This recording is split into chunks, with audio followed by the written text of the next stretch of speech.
नमस्कार दोस्तों। आयुर्वेद बाबा चैनल्स में आपका हार्दिक स्वागत व अभिनंदन है। दोस्तों, आज एक नए टॉपिक के साथ हाजिर हुए हैं। दोस्तों, आज हम बात करेंगे ऋषि मुनि किस प्रकार से अ, अपनी साधना करते थे, वो किस प्रकार से भक्ति करते थे, जंगलों में किस प्रकार से रहते थे। तो उसके बारे में हम पूरा विस्तृत रूप में जानकारी को आपके सामने शेयर साझा करना चाहते हैं। दोस्तों, प्राचीन भारत में, आधुनिक भारत में ऋषि मुनियों का एक विशेष दर्जा प्राप्त है। ऋषि मुनि एक बहुत ही भक्ति के मामले में, योग के मामले में या स्वास्थ्य के मामले में एक मिसाइल पेश हुई हमारे प्राचीन भारत के अंदर।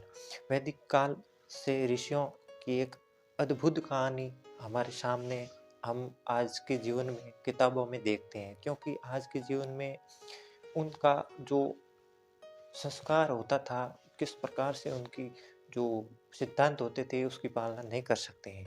इसलिए पूरे विश्व में तपस्या, आयुर्वेद, भक्ति, धर्म के आधार पर हिंदुस्तान का पूरे विश्व में एकमात्र आधिपत्य रहा है।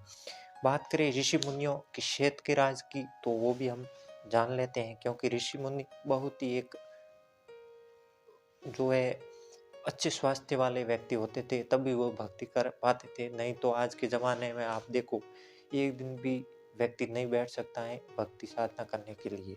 तो दोस्तों, उनके स्वास्थ्य की हम बात करते हैं। तो प्राचीन समय में के प्रति जो ऋषि मुनि अपने प्रति बहुत जो सृष्टि यानी पर्यावरण के प्रति बहुत लगाव रहता था, क्योंकि वो एक पर्यावरण को बचाना अपना परम धर्म मानते थे।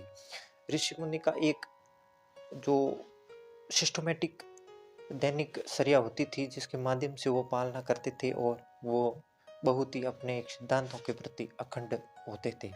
सबसे पहले बात करें, वो सुबह जल्दी उठकर नदी में स्नान करते थे और उसके बाद में भक्ति में लग जाते थे। प्राचीन भारत में गुरुकुल का बहुत ही ज़्यादा महत्व होता था।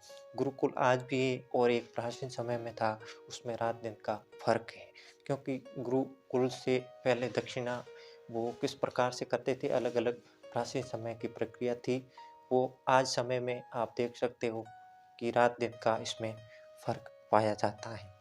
दोस्तों, बात करते हैं ऋषि मुनियों का क्या-क्या खान-पान होता था, जिसकी वजह से वो तपस्या में बहुत ही सकारात्मक और ज़्यादा समय तक बैठ सकते थे, उसके बारे में हम बात करते हैं।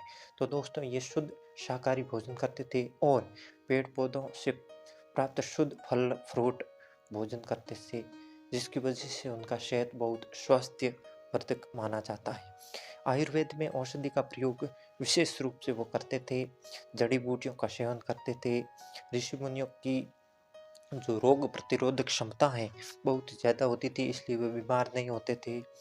और विशेष रूप से हम एक बात करें, योग साधना करते थे, जिसकी वजह से वो ऋषि मुनि ज़्यादा समय तक जो अपने स्वास्थ्य के प्रति बहुत अखंड रहते थे और बीमार नहीं होते थे। चाहे कैसा भी मौसम हो, सर्दी हो, गर्मी हो, किसी प्रकार का मौसम, वो उस प्रकार से ढल जाते थे, क्योंकि उनका खान-पान ही ऐसा थे। और इस प्रकार से हम कंपैरिज़न करें आज के समय में आधुनिक भारत के अंदर लोगों का क्या खान-पान है और उस समय क्या खान-पान होता था। ठीक है दोस्तों, इसी प्रकार से हम बात करें तो ऋषि मुनि एक धर्म के प्रति अलग जगाने वाले व्यक्ति विशेष थे। और आज के इस ज़माने में हम थोड़ा बहुत कंपैरिज़न कर सकते हैं जो साधु संत होते हैं, लेकिन कुछ न कुछ ऐसे भी साधु संत हैं जो आधुनिक भारत में बहुत ही गलत कार्य करते हैं और उनका जो है भोगना पड़ता है। काफ़ी ऐसे साधु संत हैं जो जेलों के अंदर बैठे, और काफ़ी ऐसे भी हैं जो बहुत ही अच्छा ज्ञान देते हैं और वो एक समाज के प्रति अखंड अपनी मिसाल बन के पेश हुए हैं। ऐसे भी बहुत हैं। तो मेरा कहने का मतलब है, ऋषि मुनियों का एक स्वास्थ्य के प्रति और अपनी प्रकृति के प्रति एक लगाव अलग था, जिसकी वजह से उनकी जो प्रेरणा आज हम किताबों में पढ़ते हैं या वीडियो में देखते हैं। तो एक बहुत ही सराहनीय ऋषि मुनियों की जो दिनचर्या होती थी, वो हम उसकी जो थोड़ी बहुत पालना कर सकते हैं, लेकिन पूर्ण रूप से नहीं कर सकते हैं। आज बड़े-बड़े समुदाय अपने-अपने जो सिद्धांत रखते हैं, लेकिन उनका भी पालन वो समुदाय नहीं कर पाते हैं, क्योंकि हमारे सामाजिक जीवन ही ऐसा है जो हर प्रकार से उनकी सिद्धांतों के प्रतिपालन पूर्ण रूप से नहीं कर पाते हैं। तो वो ऋषि मुनियों का सिद्धांत हम यूज नहीं कर सकते, लेकिन उसके जो सिद्धांत हैं उसकी थोड़ी बहुत नॉर्मल है, जो उनके सिद्धांतों का पालन जरूर कर सकते हैं। तो दोस्तों, इसी प्रकार आज के समय ऋषि मुनियों के सिद्धांत का पालन मैंने पहले भी कहा और अभी भी कह रहा हूँ कि असंभव है, लेकिन उनकी हम किताबें या ग्रंथ, हमारे जो बड़े बड़े पावन ग्रंथ हैं वो पढ़ के आप थोड़े बहुत सिद्धांत एग्जॉर्प्शन कर सकते हैं, लेकिन पूर्ण रूप से आप नहीं कर पाएंगे, क्योंकि हम आधुनिक भारत में जी रहे हैं। तो ये भी एक, अगर हम बात करें तो अलग महत्व है।